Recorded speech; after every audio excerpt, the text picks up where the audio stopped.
Thank you, Representative Meehan. Thank you, Mr. Chairman, and thank you, Mr. Babbitt, for your appearance here before us today. I have some specific questions, and I'm glad that you opened the door to the issue of New York being a very sort of intense airspace region. I'm just below that, representing a district that includes the Philadelphia airport, my county, and you may be familiar with some of the issues with regard to that. Sure. But one of the, I just finished a GAO study that looked at congested areas, and their conclusion was that regional airport planning could help address congestion if the plans were integrated with FAA and airport decision making, realizing not just a Class B like Philadelphia, but there are other Lehigh Valley, Atlantic City, other airports that may be able to handle overflow from the main hub. What is your opinion with respect to the importance or the essential nature of regional planning as we deal with the issue of congestion? Well, I think there's certainly a place for regional planning, and especially in these metropolitan areas. One of the things that we certainly take into consideration, reliever airports that are near major airports, if they can help unburden some of the traffic that's going into a metropolitan airport, that's a good thing. The other side of that coin, of course, is the commercial reality of the carriers operating in those big airports and the connectivity of their traffic. You know, someone who wants to go through, for example, Newark, land in Newark and then go somewhere else isn't going to be well served by going to Atlantic City or, you know, an airport not too close by.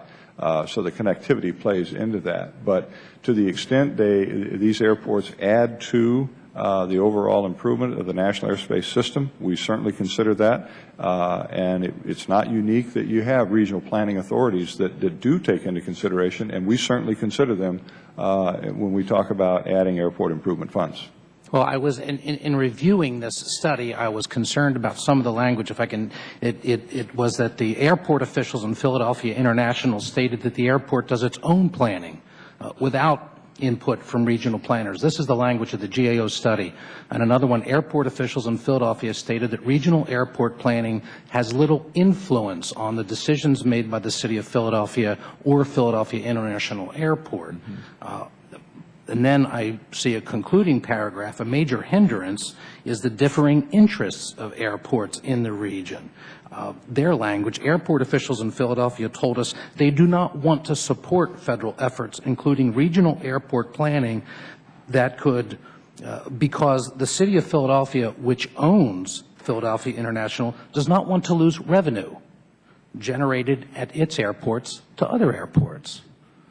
Is it a revenue question or is it an efficiency question? Well, the decision that is made by the federal government whether or not to support a request by an airport authority, an airport sponsor, and remember that most of the airports in this country are owned by the cities, the counties, in some cases the state, and they make their own independent decisions. They would then request improvements. They would, using forecast, and of course we do the same thing. If those forecasts indicate to us that we would improve the overall transportation flow, we grant those requests. But they're on a very solid foundation of a very thoughtful overall contribution to the national airspace system. But what an individual airport does, whether it wants to build a hangar on the north side of the field or the south side or a new terminal wing and so forth, those are airport local decisions.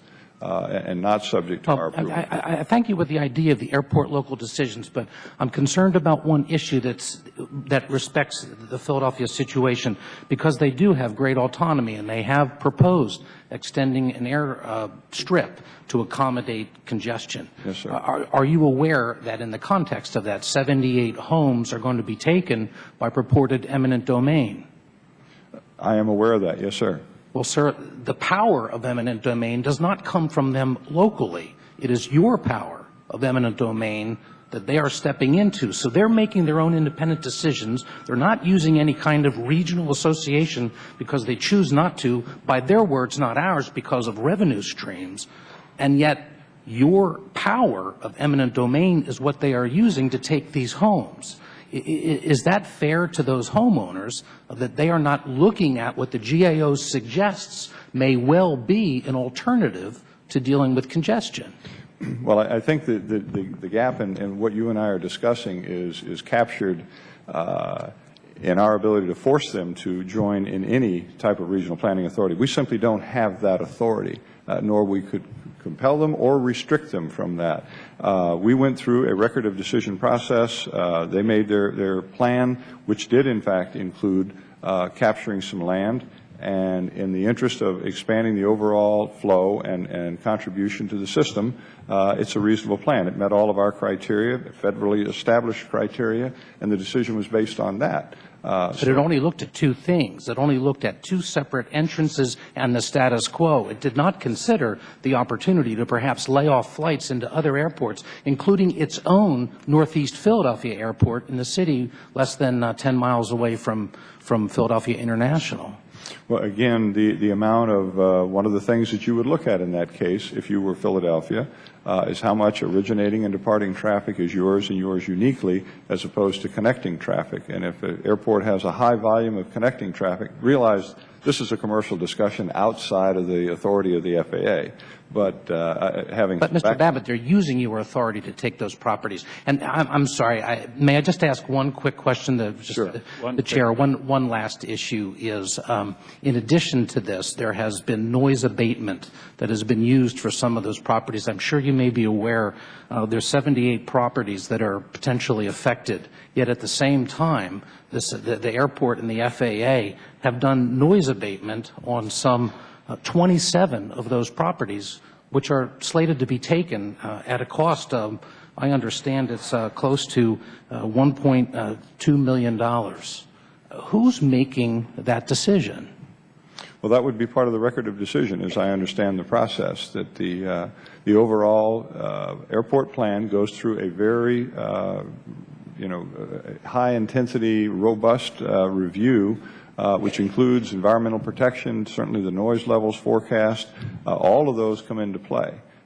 In some cases, you can mitigate the noise levels. When traffic picks up at an airport, we have some criteria, and the EPA, through the NEPA, has a baseline criteria, and when that's exceeded, we have an obligation and do often go out and provide mitigation by soundproofing homes, giving them money to, because the situation has changed. But in this case, the record of decision obviously was a little stronger than that and said, if you're going to make this extension, we need this land, and, therefore, you take this next step. But they're mitigating homes that they're going to take. Look, may I just ask if your staff can answer these questions? I'm afraid you could ask someone next to you to yield time for you and be recognized, but Mr. Chairman, I'll submit a question to Mr. Babbitt and ask if. Thank you. And Congressman, we would be more than happy to come over with a team and meet with you and your staff. I'd be more than happy to do that and discuss that at length. Thank you, Yes, sir. Mr. Chairman. Mr. Langford.